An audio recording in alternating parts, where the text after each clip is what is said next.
Similarly, the debtors velocity ratio, there is another ratio, that is creditors velocity ratio. Here we just talked about debtors, that is the receivables, that is sales. Against sales, what period of credit given to the its customers, that against the sales. Here the creditors velocity ratio is other way, it is against its purchases, how many days, how many months, how many weeks credit he has received or the unit has received. The ratio indicates the period of credit enjoyed by the unit from the suppliers in terms of days, weeks, months. This is computed. How it is computed? That is sundry creditors divided by credit purchases. There, if credit purchases there, then only the creditors will come. As I explained, credit purchases or credit sales. When credit sales are there, then the debtors will come. If credit purchases, then the creditors will come. That is what is the outstanding of the creditors divided by credit purchases into. If you want this ratio in days, multiply by 365. If you want this ratio in weeks, multiply by 52. If you want it in months, multiply by 12. Whatever comes, this is the basis, and we can find out how many days credits we are getting, that unit is getting for its purchases, how many weeks, how many months. Likewise, this ratio can be ascertained. Then debtors creditors ratio. This ratio is calculated or computed by total debtors divided by sundry creditors. This will have some inference on the level.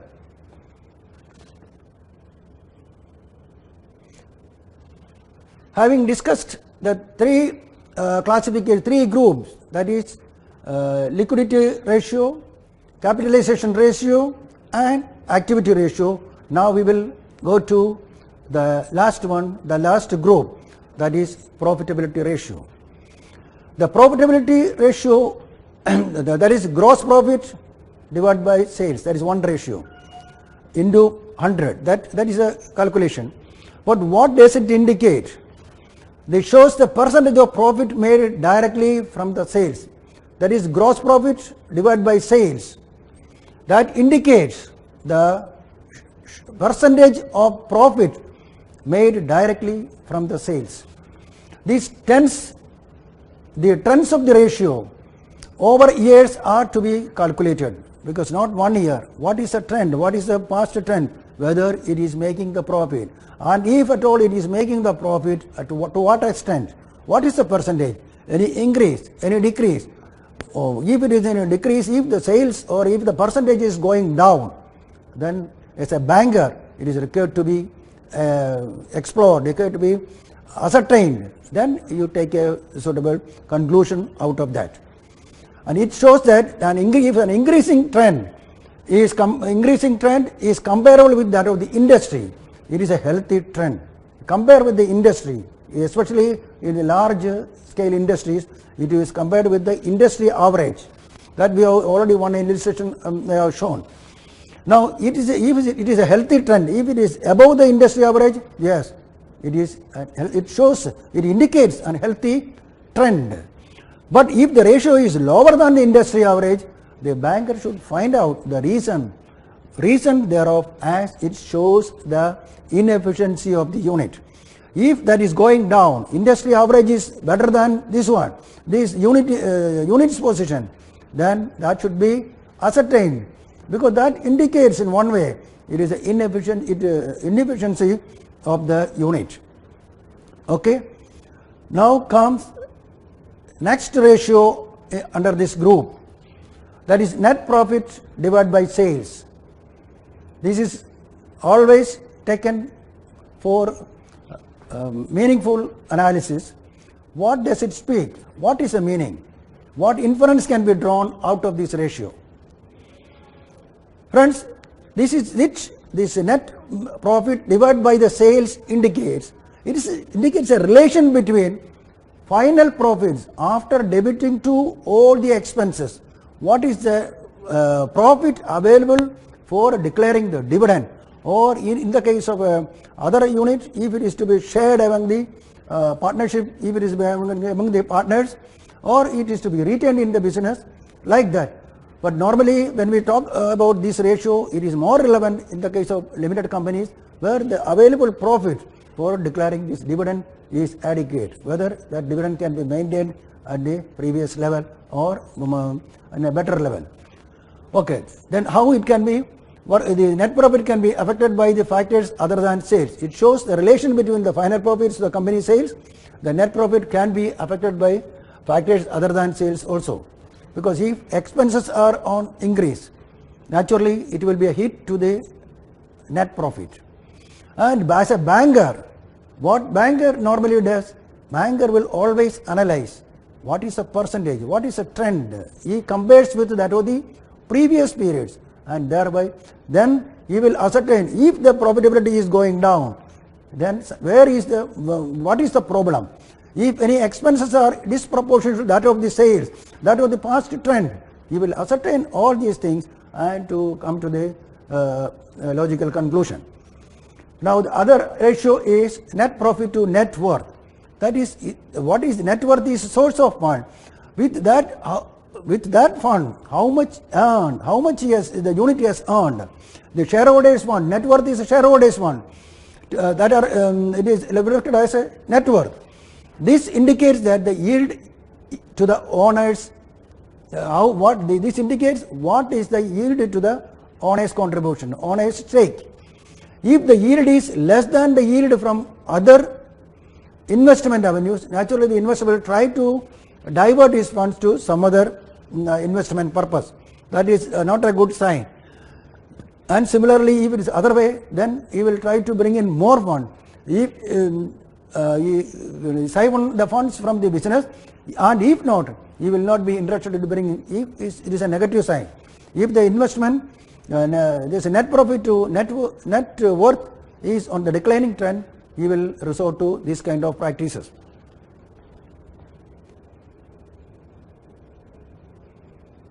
Then retained profit. This name itself, how much out of the net profit, even after making the payment towards dividend and other appropriations, how much is retained in the business. This shows the quantum of profit retained in the business. It will improve the net worth of the, if it is retained, yes, naturally it is going in the reserves, and in the reserve or as a it can be shown as a accrued means accumulated profit also. That will naturally improve the net worth position of the unit. Then some other ratios also we would like to talk. These are all relating to the financial, it is coming under the financial analysis. Some few means important ratios are going to be talked. First one is interest coverage ratio. It is worked out EBIT, that is earning before interest and tax. EBIT, earning before interest and tax, divided by the interest obligation. Earning before interest and tax divided by the interest obligation. The interest coverage ratio is used to measure a company's earning ratio, earning related to the amount of interest obligation.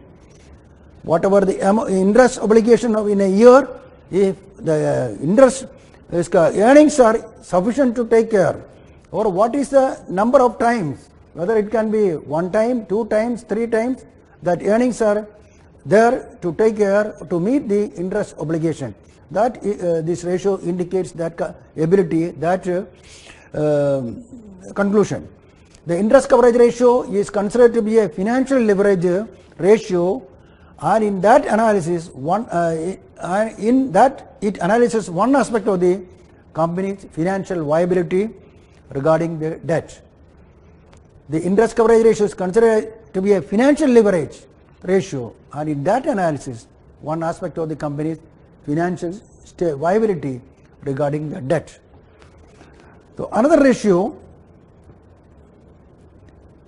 this is working capital turnover. Turnover is, again we said, it's a turnover, number of times working capital is being turned over to that of the sales.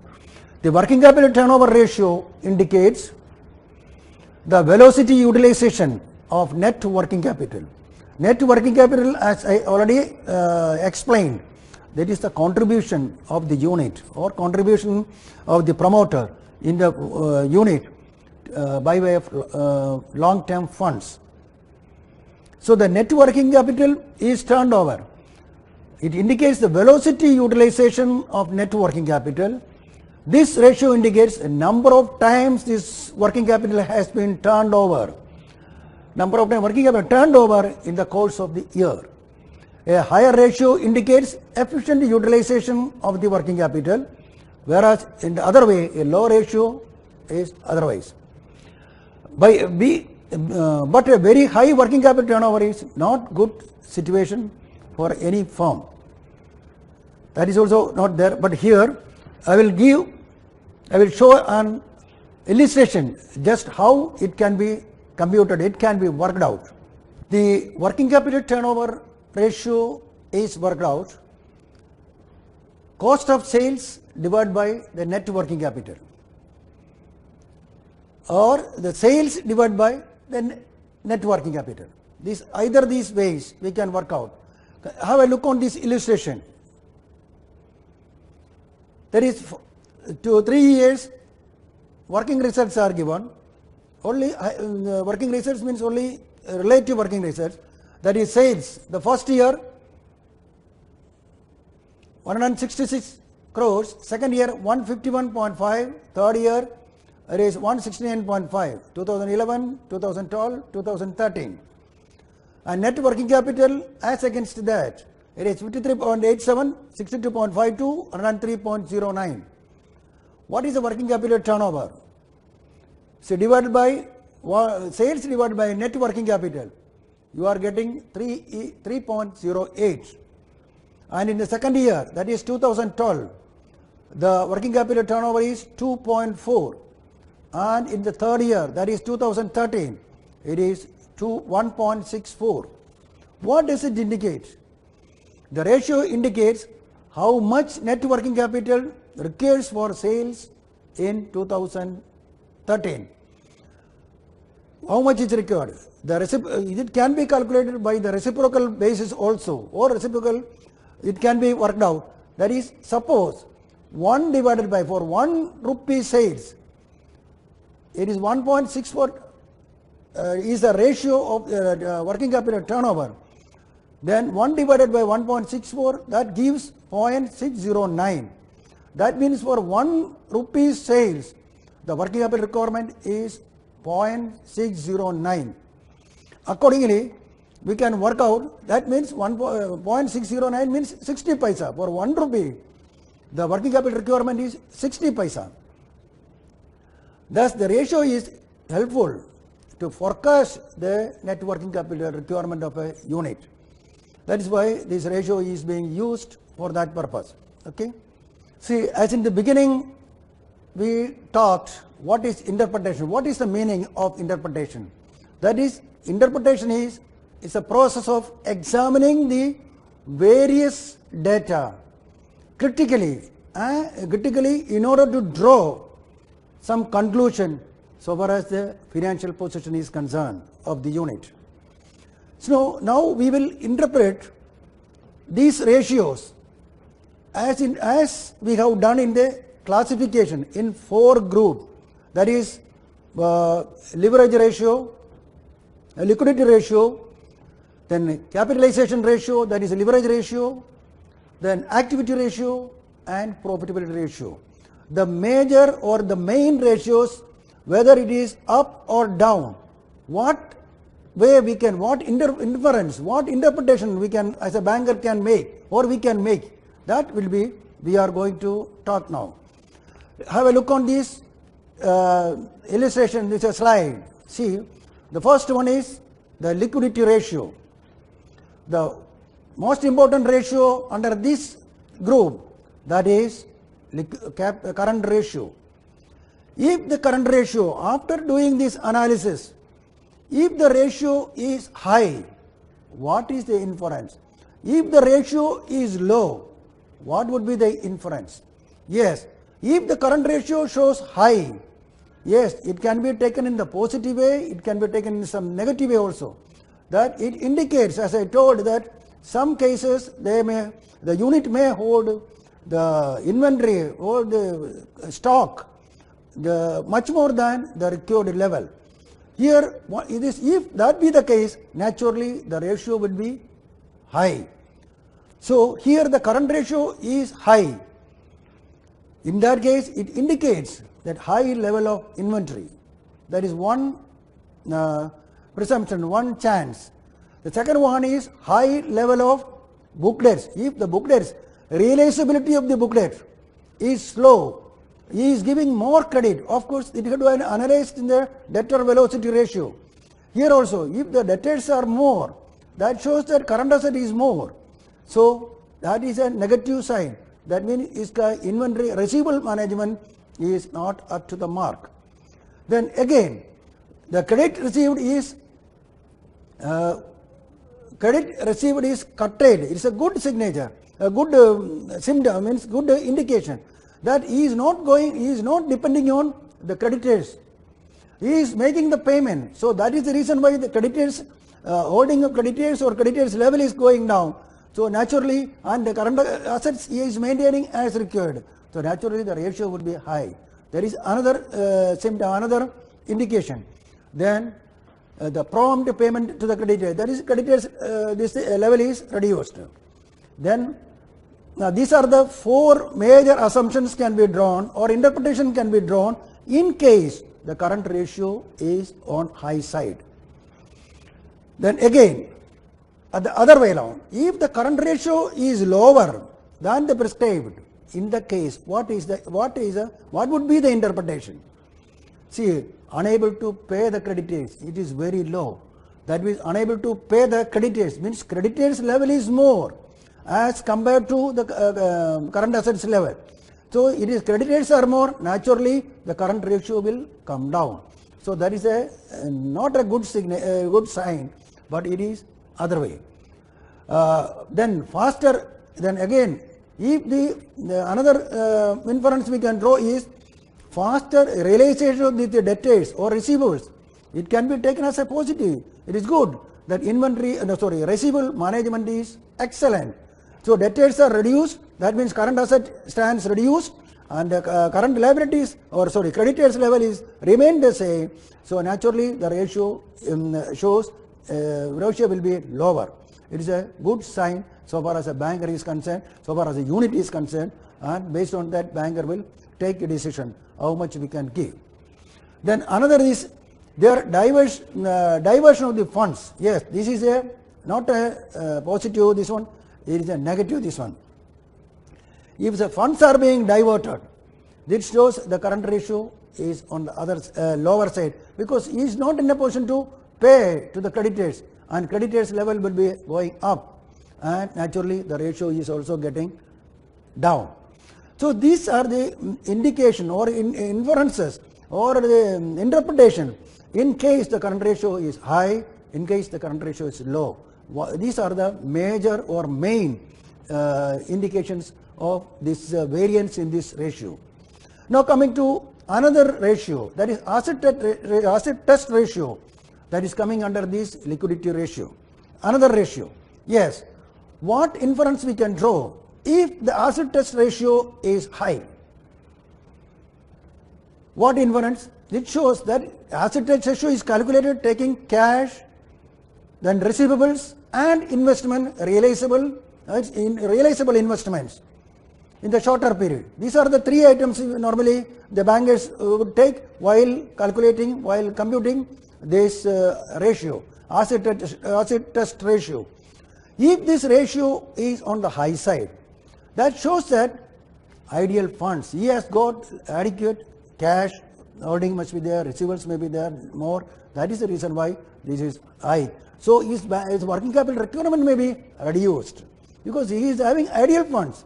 So naturally this ratio can be, this holding can be reduced.